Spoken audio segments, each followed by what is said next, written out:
नमस्कार मित्रों, आज मैं गुजरात के एक ऐतिहासिक शहर पाटन की जानकारी इस वीडियो में लेकर आपके सम्मुख उपस्थित हूं।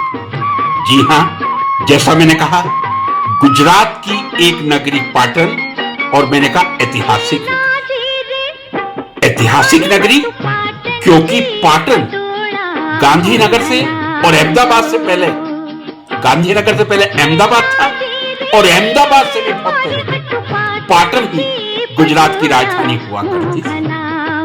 पाटन शहर एक दिखने में बहुत छोटा सा शहर हो सकता है, लेकिन पाटन की जो अपार सांस्कृतिक विरासत है, इसीलिए 2014 में इसे विश्व धरोहर या वर्ल्ड हेरिटेज में स्थान प्राप्त कर लिया। मित्रों, पाटन की स्थापना चावड़ा वंश के एक बहुत ही प्रभावशाली राजा श्री वनराज चावड़ा ने 745 AD में की थी। पाटन, सिद्धपुर पाटन या मुख्यतः अनहिल पाटन के रूप में जाना जाता है। गुजरात में दो पाटन हैं।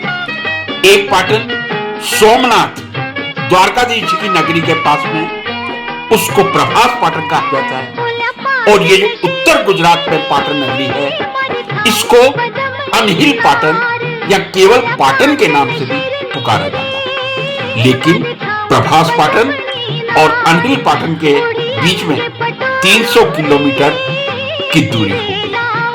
पाटन उत्तर गुजरात क्षेत्र में स्थित एक जिला मुख्यालय। यदि उत्तर गुजरात की मैं बात करूं, 5 राज्य मिलकर आजकल उत्तर गुजरात क्षेत्र का निर्माण करते हैं। पाटन, महसाना, बनासकांठा, साबरकांठा, अरवल।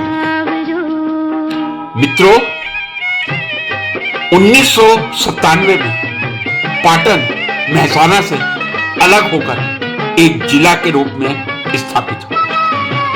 यदि पाटन की में एरिया या क्षेत्रफल की बात करूं, पाटन का क्षेत्रफल 43.9 स्क्वायर किलोमीटर।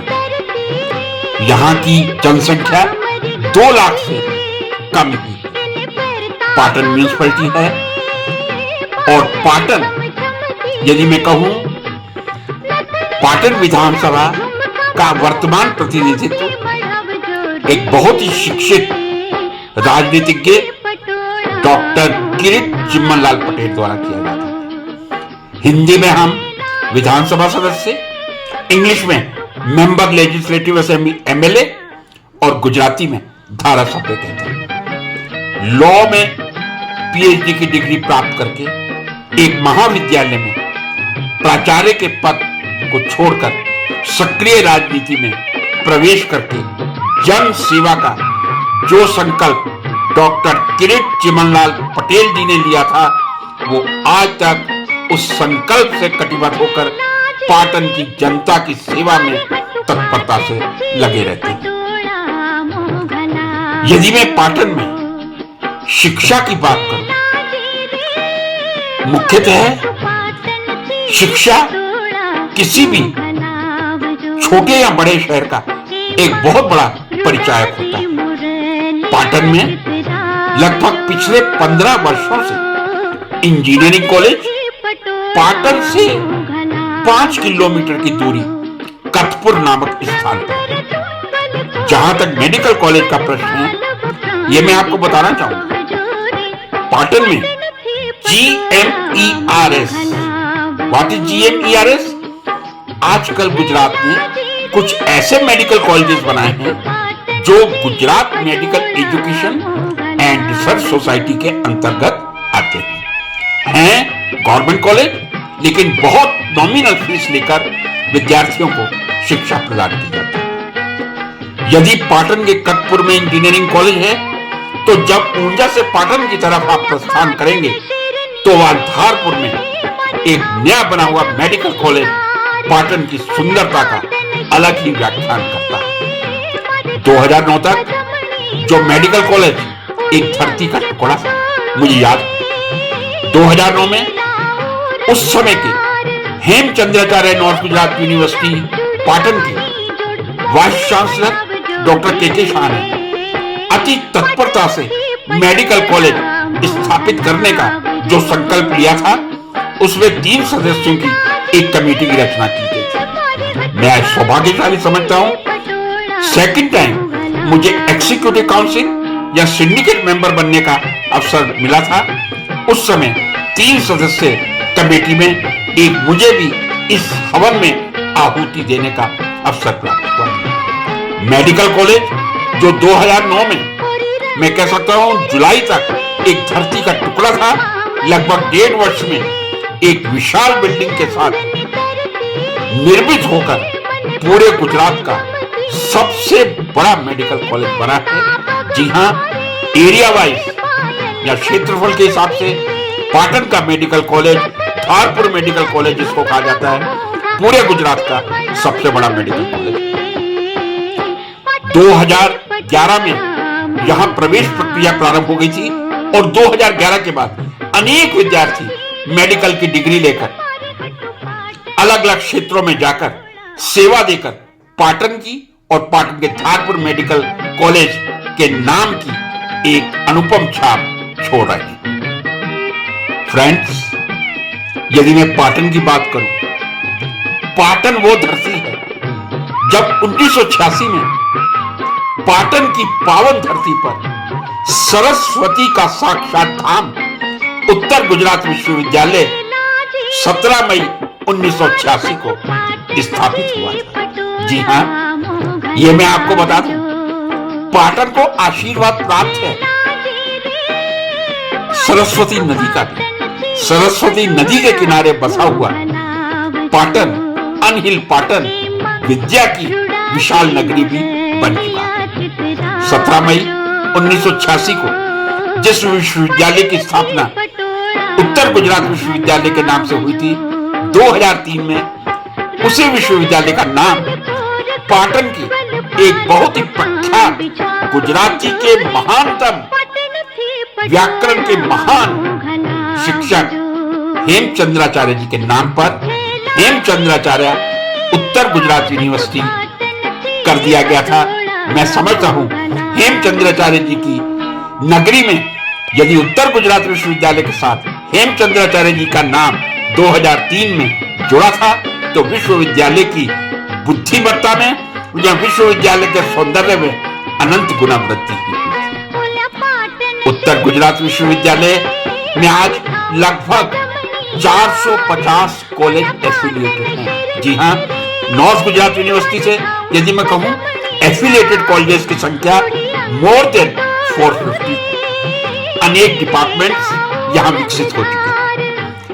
19 अगस्त 1994 का वह दिन था जब मुझे हेमचंद्राचार्य नॉर्थ गुजरात यूनिवर्सिटी की पावन धरती पर सेवा करने का अवसर मिला था। या मैं ये कह दूं, 19 अगस्त 1994 को जब मैंने हेमचंद्राचार्य नॉर्थ गुजरात यूनिवर्सिटी में सेवा का प्रथम दिन प्रारंभ किया था, तब वहां केवल मात्र 2 ही विशाल बिल्डिंग थी। एक एडमिनिस्ट्रेटिव बिल्डिंग जिसको आजकल हम सरदार पटेल वहीवट भवन कहते हैं, गुजराती में सरदार पटेल वहीवट भवन और इंग्लिश में सरदार पटेल एडमिनिस्ट्रेटिव बिल्डिंग। उसके सामने एक बहुत बड़ा ग्रंथालय, लाइब्रेरी, जो आज अनेक पुस्तकों से, इंसाइक्लोपीडिया से कई विद्यार्थियों का मार्गदर्शन कर रहा है। कालांतर में अनेक विभाग यहां विकसित हुए। मैं अच्छी तरह कह सकता हूं,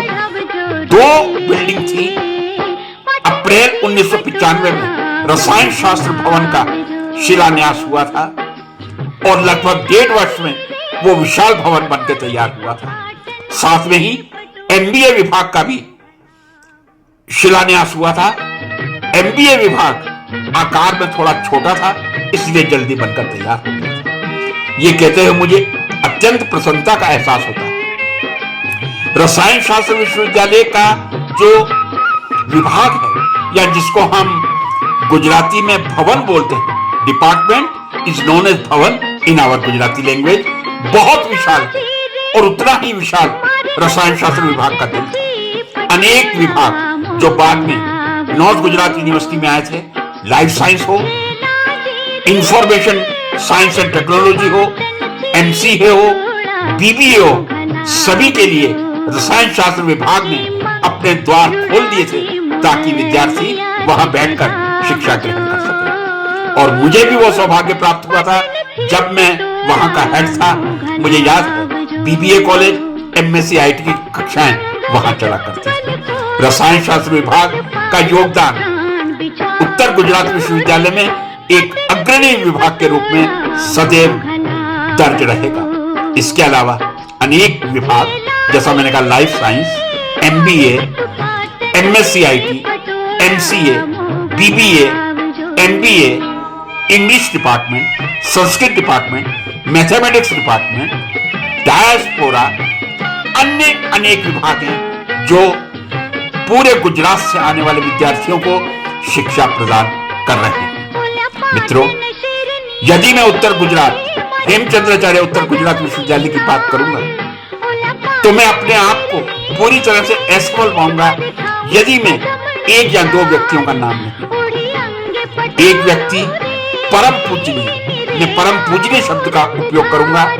जब मई 1986 में इस विश्वविद्यालय की स्थापना हुई थी और जो कुलपति के पद पर विराजमान हुए थे, आदरणीय डॉक्टर कुलीन चंद्र जी याज्ञनिक, केसी याज्ञनिक साहब के नाम से जिनको जाना जाता है, रिटायर्ड आईएएस, सेवानिवृत्त आईएएस अधिकारी, लेकिन लगता है जैसे शिक्षा परमात्मा ने उनमें कूट कूट कर दी थी। उनके हर शरीर के रोम से शिक्षा का स्वर ही निकलता था और उन्होंने विश्वविद्यालय को जो एक दिशा प्रदान की थी अपने विशाल दृष्टिकोण से, आज उसी का परिणाम है कि हेमचंद्राचार्य उत्तर गुजरात विश्वविद्यालय समूचे भारत में और विश्व में एक अग्रणीय स्थान बना चुका है। कहते हुए बहुत दुख होता है।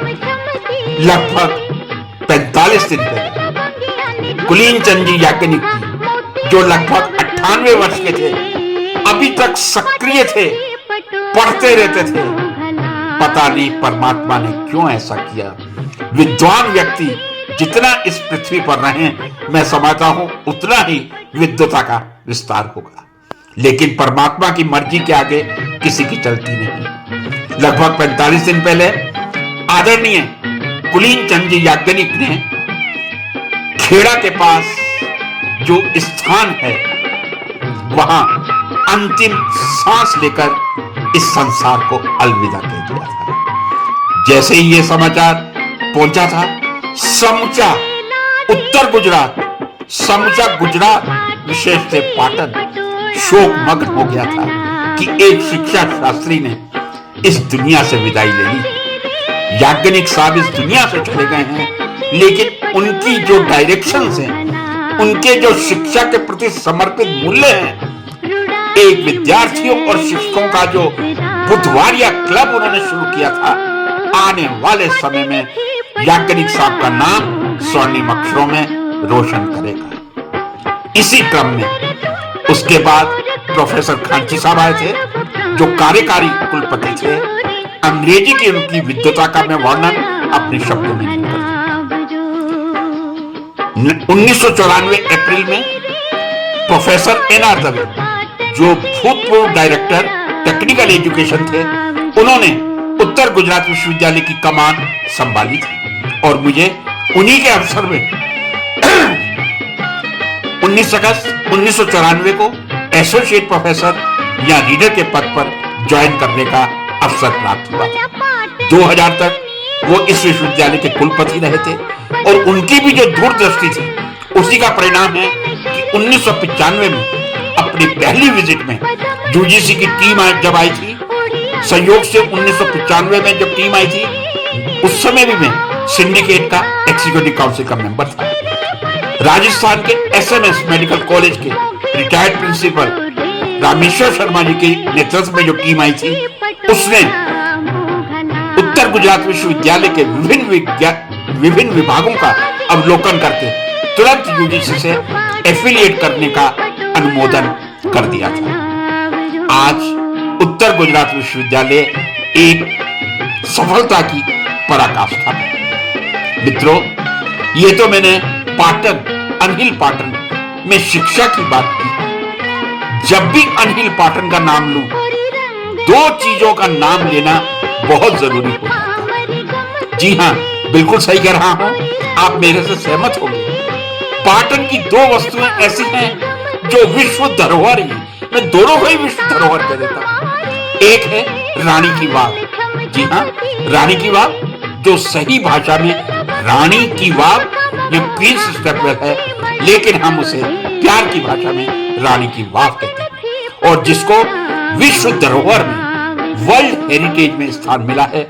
आप सोच सकते हैं उस स्थान की इंपॉर्टेंस क्या होगी। पिछले 25 वर्षों में जो रानी की वाव का विकास हुआ है, एक अद्भुत पर्यटक स्थल बनकर पाटन के ऐतिहासिक कला का नमूना पेश करता है। वहां जो हिंदू सभ्यता की मूर्तियां हैं, जैन संप्रदाय की जो मूर्तियां हैं, वो ये एहसास करवाती हैं कि वास्तव में अनहिल पाटन बहुत एक पुराना शहर है, जिसकी जड़ों में हिंदू और जैन धर्म की संस्कृति बसी हुई है। जब भी आप गुजरात जाएं, पाटन जरूर जाएं और रानी की वाव का भ्रमण जरूर करें। दूसरा मैं कहूंगा, एक बहुत ही फेमस गाना है,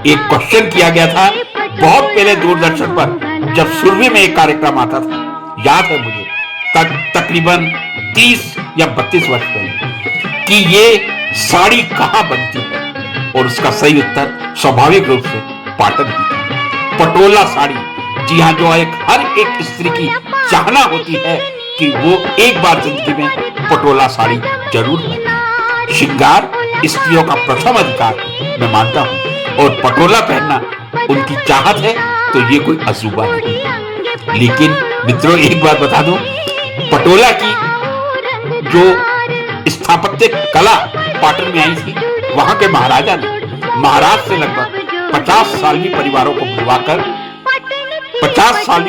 बुलाकर इस कला को संरक्षण दिया था। समय के साथ साथ धीरे धीरे ये कला विलुप्त होती गई, लेकिन अभी भी पाटन में जो 2 सालवी परिवार, एक परिवार तो रानी की वाव के बिल्कुल नजदीक 100 मीटर की दूरी पर, और दूसरा पाटन में ही उससे थोड़ी दूरी पर, दोनों अभी तक इस कला को जीवित रखे हुए हैं।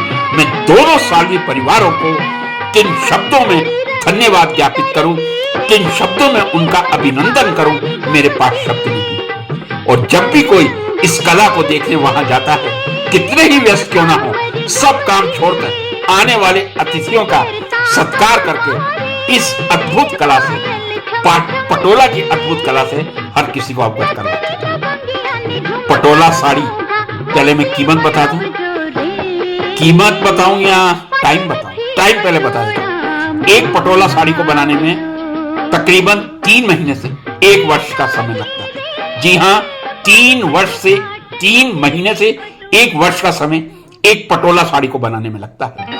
और जो पटोला साड़ी की सुंदरता होती है, उस सुंदर साड़ी की कीमत प्रारंभ 50,000 या 1 लाख से होती है, और वो 20 लाख तक पहुंचती है।